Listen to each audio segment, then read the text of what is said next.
Hey everybody, and welcome to today's part of the challenge, the End Sibling Squabble Challenge. We're excited to talk about ownership. Now you're going to hear me touch on some things we touched on yesterday and some things that we'll talk about tomorrow. But these really are all puzzle pieces that we're bringing together to fit into and to make one good picture for you so that you can understand. So yesterday I gave you the example that a neighbor would not come over to us and say, "Hey, I have a dishwasher that's broken and you should fix it." And why would that not happen? And why would we not pay to fix the neighbor's dishwasher? And the reason is because of ownership. We don't own the dishwasher. It's not in our property. It's not in our boundary. And so we wouldn't own it and want and feel the need to have to take care of it. Now, especially if the neighbor came over and said, "Hey, I broke my dishwasher playing on it and goofing around with it. You should pay." We would definitely be like, "No, you made that choice and that belongs to you. So you need to take care of that." So the reason for all of that comes down to the word ownership, that we have our personal boundaries and we own what happens in it, and other people have their own boundaries and they own what happens within those boundaries. Now, what would happen if our neighbor came over, said the dishwasher is broken, and we said, "Okay, we'll buy you a new one"? What would happen when the car broke down, the neighbor's car broke down, or maybe they wanted an upgrade with the TV? Who owned the situation in the past, and who do they want to have own it again? You owned it in the past, and guess what? That was more comfortable for them than having to own it themselves. And so they'll come to you again, asking you over and over and over again to take ownership of their problems that they've got going on. And the more that you do that, the more that they realize, "God, I don't even have to try to take care of my stuff. And anything that I want, my neighbor's just going to take care of. So why put in the effort? I'm just going over to their house." And pretty soon, ding dong, ding dong, ding dong, over and over and over again, this neighbor is at your door giving ownership to you of things that should belong in their boundary. Now, this does not set up a good situation. Your neighbor is no longer thinking, taking responsibility, taking accountability for it. And you may be starting to build up feelings of resentment and frustration and weariness and fatigue because you're taking care of all of these things that belong in their boundary instead of just being able to take care of the things that belong in your boundary. And they're getting lazier and lazier and lazier with taking care of the stuff in their own boundary because they don't own any of it anymore. You're taking care of all of it. So for this same reason, we want to give our kids ownership of things. And we're going to talk about this in the context with sibling squabbles in just a minute. But if we are stepping in and taking ownership of things that belong in our kids' boundaries, their choices, their emotions, their interests, their opinions, their work ethic, all of those different things, guess what happens? All of the same things that would have happened with the neighbor and the dishwasher. The child will stop to think, will stop problem solving, will stop exercising self-control, will stop taking responsibility, stop being accountable, and you're going to keep on taking on the weight of the things that belong in their boundary because you've taken ownership of it. It's become yours. It's become your problem. You're trying to solve the problem instead of them. And so what happens is that critical thinking part of their brain shuts off. The self-control is gone. The desire to even try to figure it out on their own is totally gone. And you're getting weary and you're getting tired and you're feeling resentful and frustrated.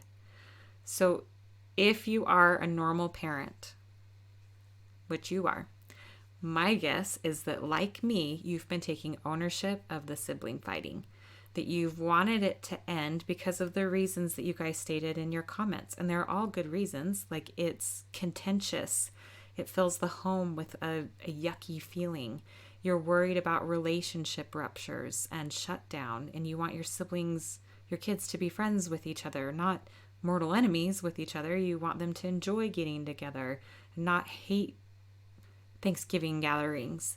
You want the peace and the quiet of having a home that's calm instead of argumentative.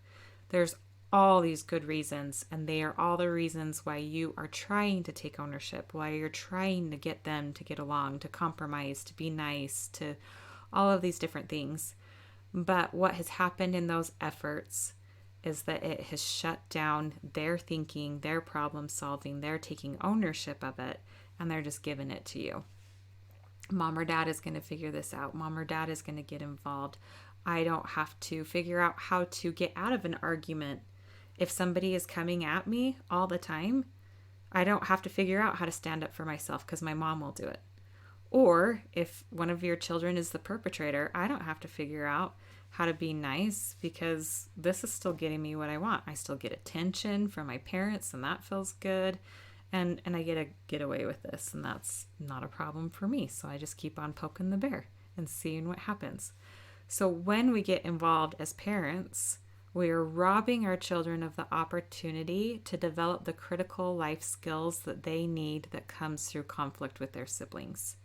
Whether that be learning to stand up for yourself, be assertive, have your own boundaries, be firm about them, learn to walk away, learn compromising, learn listening, learn emotional regulation. When we're getting involved, we are robbing them of the opportunity to learn all of that.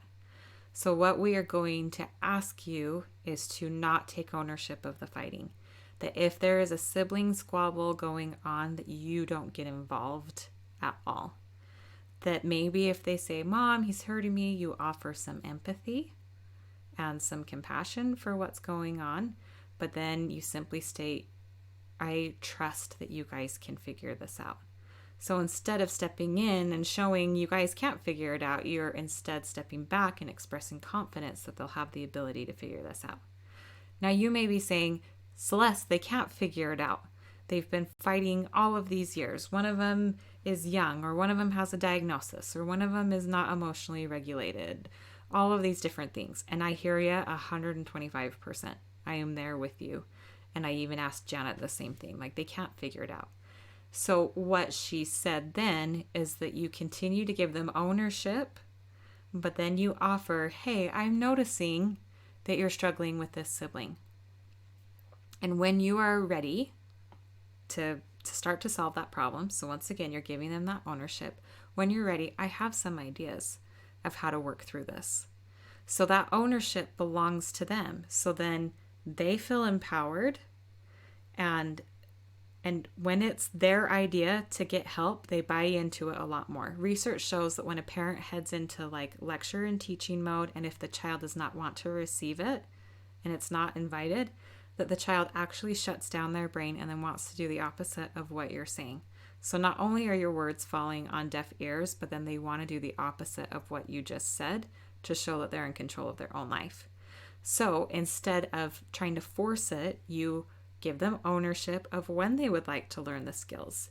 And then what you're going to do is you're going to focus on your own boundary and modeling good boundary work and good behavior and good compromise and good emotional regulation. And we'll talk about that in a video that's at the end of the challenge. But you are giving ownership of this over to your kids. So for today's challenge, you don't even have to write anything or type anything. All we need you to do is to see when there's a sibling squabble and not get involved. Just step back. Now, expect it to get worse. This has been working to get your attention in the past, and so they're going to come to even more. And this is when you say, I trust that you can figure this out. I trust that you can use good skills to work this out. But if you want more ideas at any time, you let me know, and I'm here for you 100%. And that's it. So that's what we're going to ask you to do with the sibling fights that you see in the next 24 hours. And then you can let us know what about it went well and what feels like it was disastrous, because that is life and that's part of it. But give ownership over to your kids. Do not get involved anymore. Put in your earbuds, walk away, whatever it takes for you to not get involved in the fighting anymore.